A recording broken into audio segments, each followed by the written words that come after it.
पाकिस्तान की आवाम, पाकिस्तान के तमाम ऐसे एक्टर जिनकी रोजी रोटी भारत की वजह से चलती थी, क्योंकि भारत के लोग उनको स्क्रॉल करते थे, देखते थे तो डॉलर बनता था, पैसा मिलता था, वो सब अब बौखलाए हुए हैं क्योंकि उनके अकाउंट सस्पेंड किए जा रहे हैं। और यही वजह है कि असीम मुनीर और शहबाज शरीफ के खिलाफ पाकिस्तानी लोग और तमाम एक्टर खड़े हो रहे हैं। सबका सब बंद, सब कुछ बंद कर दिया है। हर किस्म का, हर तरह का नाता रिश्ता तोड़ दिया है भारत ने पाकिस्तान से।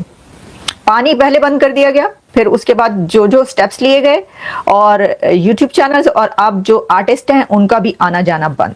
ये एक विद्रोह है पाकिस्तान में जो हानिया अहमद लिख रही है। वही मैं कह रहा था, ये जो विद्रोह का कारण दिख रहा है। अब वो तो खुलेआम जनरल मुनीर का नाम दे रही हैं कि इसके पीछे जनरल मुनीर है, इसके पीछे पाकिस्तानी टेररिस्ट हैं, जिनको लिटरली इस टाइम के ऊपर बहुत बड़ा झटका लगा है, क्योंकि इनकी प्रॉपर जो व्यूअरशिप थी वो सारी इंडिया से थी। और मैं कहता हूँ बहुत ज्यादा तगड़े जो है इन लोग के नुकसान हुआ, इनके पिछवाड़े लाल हो गए कि भाई ये हमारे साथ किया क्या है मोदी साहब ने, क्योंकि मोदी साहब ने बगैर कोई सिग्नल दिए जो है ना डंडा डाल दिया। अब ये बात सभी लोग जानते हैं कि भाई मोदी साहब जो है वो वैसे ही बड़े तेज रहते हैं, उनका दिमाग वैसे ही बड़ा गर्म रहता है, उनको बस कोई छेड़े ना, तो अगर उनको कोई छेड़े ना तो वो किसी को कुछ नहीं बोलते, लेकिन अगर कोई उनको छेड़ दे या चैलेंज वगैरह करने। लेकिन पाकिस्तान में इंडिया के गाने बंद नहीं किए जा सकते।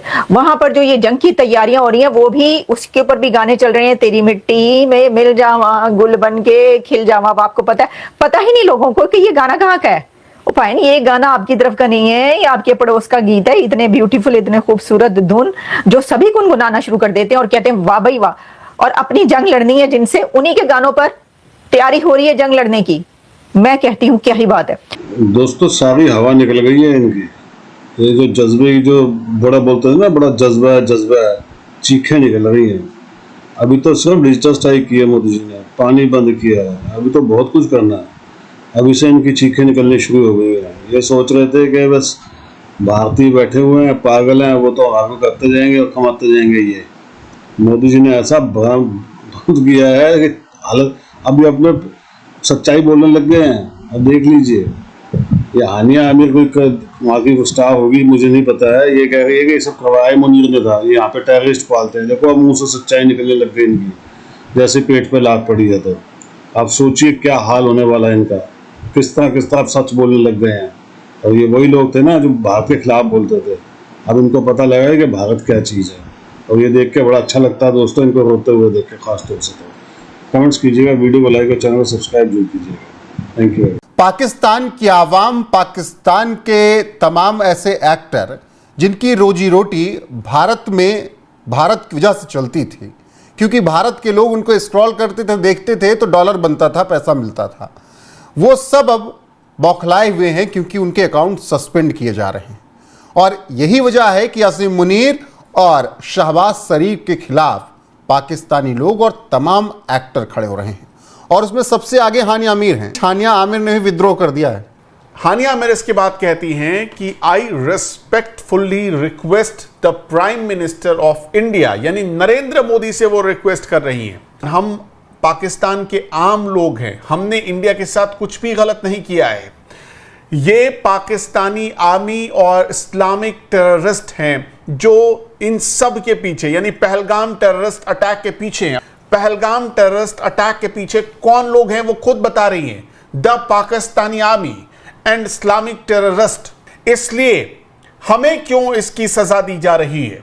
आप पाकिस्तानी आर्मी के खिलाफ एक्शन लीजिए, आप पाकिस्तानी टेररिस्ट के खिलाफ एक्शन लीजिए और इनोसेंट सिटीजन्स को छोड़ दीजिए। अबीर गुलाल एक फिल्म आ रही थी, हाँ। आपने देखा होगा, पहलगाम टेरर अटैक के बाद उस फिल्म पर भी रोक लगा दी गई। उस फिल्म पर रोक लगी तो पाकिस्तानी बिलबिल आ गए। ये एक विद्रोह है पाकिस्तान में जो हानिया अहमद लिख रही है। वही मैं कह रहा था, ये जो विद्रोह का कारण दिख रहा है। अब वो तो खुलेआम जनरल मुनीर का नाम दे रही हैं कि इसके पीछे जनरल मुनीर है, इसके पीछे पाकिस्तानी टेररिस्ट हैं। मेरा यहाँ सवाल ये है कि अगर कुछ दिन और छोड़ दिया जाए तो क्या पाकिस्तान वाले ही मुनीर और शहबाज को दौड़ा लेंगे? आप स्थिति देखिए, आपको पता है कि आज क्या हुआ है। पाकिस्तान में एक प्रोविंस है, वहां की पुलिस और वहां पर सेना दोनों में जुत्तम पैजार हो गया। खैबर पख्तूनख्वा में। अब इसके बाद ऐसे समझिए कि आप वहां पर पाकिस्तानी पुलिस सेना को पीट रही है। ये ऐसा पूरे वर्ल्ड की हिस्ट्री में आपने कहां देखा है? डिजिटल स्ट्राइक के बाद मोदी की एक और स्ट्राइक कही जा रही है और इंडिया की यह स्ट्राइक हुई है पाकिस्तानी फिल्म, पाकिस्तानी ड्रामा और पाकिस्तानी आर्टिस्टों पर। आपको पता है कि YouTube चैनल्स तो पहले ही बंद किए जा चुके हैं, लेकिन अब पाकिस्तान का ड्रामा इंडिया में बैन कर दिया गया है। पाकिस्तान के आर्टिस्टों को इंडिया में बैन कर दिया गया है। पाकिस्तान के आर्टिस्टों के इंस्टाग्राम अकाउंट्स इंडिया में बैन कर दिए गए हैं। पाकिस्तान फिल्म एक्टरों के इंस्टाग्राम अकाउंट्स और सोशल मीडिया अकाउंट्स इंडिया में बैन कर दिए गए हैं। सबका सब बंद, सब कुछ बंद कर दिया है। हर किस्म का, हर तरह का नाता रिश्ता तोड़ दिया है भारत ने पाकिस्तान से। पानी पहले बंद कर दिया गया, फिर उसके बाद जो जो स्टेप्स लिए गए और यूट्यूब चैनल्स और अब जो आर्टिस्ट हैं उनका भी आना जाना बंद। देखिए, अब ये जो आर्टिस्टों को बंद किया गया उसके अंदर बता रहे हैं जी इंस्टाग्राम, जिनके ऐसे इंस्टाग्राम्स भी हैं जिनके मिलियंस में है सब्सक्राइबर्स। हानिया आमिर जो कि बड़ी ही एक पॉपुलर आर्टिस्ट कही जाती हैं, वो माहिरा खान जो कि सबसे सीजन्ड आर्टिस्ट और एक्टर हैं पाकिस्तान की, उनका अकाउंट। लेकिन सिर्फ यही नहीं, अब आप इंडियंस, भारतीय जो हैं वो अपने कंट्री में पाकिस्तान का ड्रामा नहीं देख सकते। पाकिस्तान के ड्रामे वहां पर बंद कर दिए गए हैं, जो फिल्में हैं वो बंद कर दी गई हैं, जो गाने हैं वो बंद कर दिए गए हैं। लेकिन पाकिस्तान में इंडिया के गाने बंद नहीं किए जा सकते। वहां पर जो ये जंग की तैयारियां हो रही हैं वो भी, उसके ऊपर भी गाने चल रहे हैं। तेरी मिट्टी में मिल जावा, गुल बन के खिल जावा। अब आपको पता है, पता ही नहीं लोगों को कि ये गाना कहाँ का है। भाई ये गाना आपकी तरफ का नहीं है, ये आपके पड़ोस का गीत है। इतने ब्यूटीफुल, इतने खूबसूरत धुन जो सभी गुनगुनाना शुरू कर देते हैं और कहते हैं वाह भाई वाह। और अपनी जंग लड़नी है जिनसे, उन्हीं के गानों पर तैयारी हो रही है जंग लड़ने की। मैं कहती हूँ क्या ही बात है। ये होता है असर, किसी की सकाफत, किसी का म्यूजिक, किसी का जो फिल्म है वो इतनी वो असर रखती है, इतनी इम्पैक्टफुल होती है कि आप अपनी जंग की तैयारियां भी अपने दुश्मन के गानों पर कर रहे होते हैं। This is unbelievable. लेकिन ऐसा है, ऐसा होता है। आप हंस रहे हैं, कोई बात नहीं, हंस लें, लेकिन सिचुएशन यही है।